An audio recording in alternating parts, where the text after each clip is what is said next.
Nah, sekarang kita akan menyelesaikan dengan menggunakan metode matriks. Untuk metode matriks itu formatnya seperti ini ya teman-teman. Peletakannya ada N, sigma X1, sigma X2, kemudian sigma X1, sigma X1 kuadrat, dan seterusnya. Nah, untuk nilai N sendiri itu kan jumlah data yang digunakan. Karena ada 10, maka kita masukkan angka 10 di sini. Selanjutnya, nilai sigma X1 itu diperoleh dari tabel yang sebelumnya ya, sigma X1. Sigma X1 di sini ada 72. Berarti teman-teman silahkan input di sini 72. Begitu juga dengan nilai yang lainnya. Nah, di sini ada A, B1 dan B2 adalah koefisien yang akan kita cari nilainya. Nah, selanjutnya kita akan menentukan determinasi dari matriks A0, A1, A2, dan A3. Nah, untuk format peletakannya ini itu sudah dijelaskan pada slide materi yang sebelumnya ya. Jadi teman-teman nanti silahkan diperhatikan bagaimana cara menyusun matriks-matriksnya.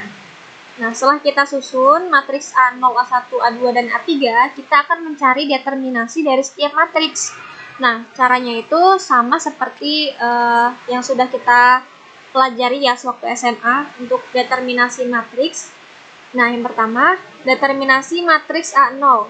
Nah, untuk A0, di sini untuk determinasinya kita tinggal tambahkan 2 kolom dari matriks A0. Di sini berarti kita tinggal pindahkan ya, baris yang pertama ke sini, dan baris yang kedua itu ke sini ya, ke paling pinggir.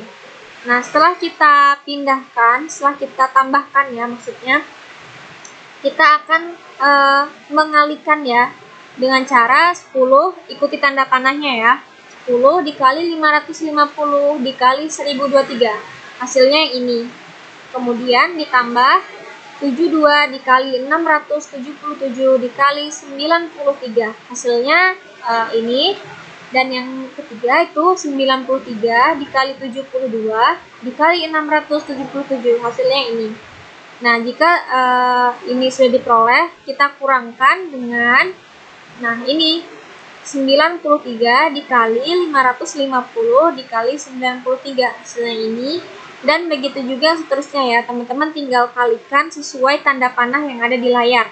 Kemudian dimasukkan saja datanya dan diperoleh determinan A0 itu 49.412. Nah, untuk determinan A1, A2, dan A3 itu caranya sama ya. Tadi tinggal memindahkan baris pertama dan yang kedua ke paling sebelah kanan ya. Kemudian dikalikan sesuai dengan tanda panah, lalu dijumlahkan, lalu akan diperoleh nilai determinasinya. Nah, ini untuk nilai determinasi A1 dan A2, dan ini nilai determinasi untuk A3. Setelah diperoleh nilai determinasi, baru kita bisa menentukan nilai B0, B1, dan B2. Nah, nilai B0 ini dalam hal ini sama dengan nilai A ya. Rumusnya seperti ini, untuk B0 determinan A1 dibagi dengan determinan A0, kita masukkan saja angkanya yang sudah kita peroleh, lalu diperoleh nilai dari B0 atau nilai A. Begitu juga dengan nilai B1 dan B2. Setelah diperoleh nilai A, B1, dan B2, maka kita input lagi ya ke dalam rumus dari koefisien determinasi, koefisien korelasi, dan juga F-fit. Nah, ini tujuannya untuk mencari interpretasi ataupun kesimpulan dari data yang diperoleh. Nah, rumusnya untuk koefisien determinasi seperti ini.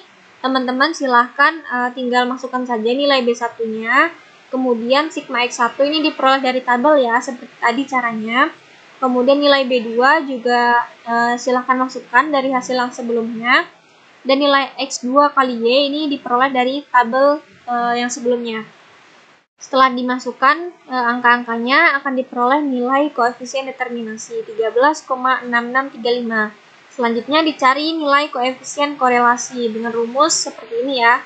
Akar dari R kuadrat diperoleh nilai 3,6964. Selanjutnya kita akan mencari nilai F-fit persis seperti yang di metode substitusi ya.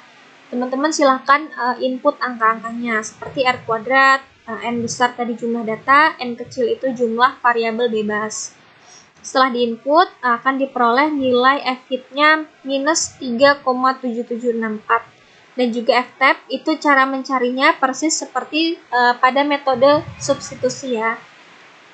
Nah, setelah diperoleh nilai F-hit dan F-tab, kita lihat bahwa nilai F-hit-nya itu lebih kecil daripada nilai F-tab.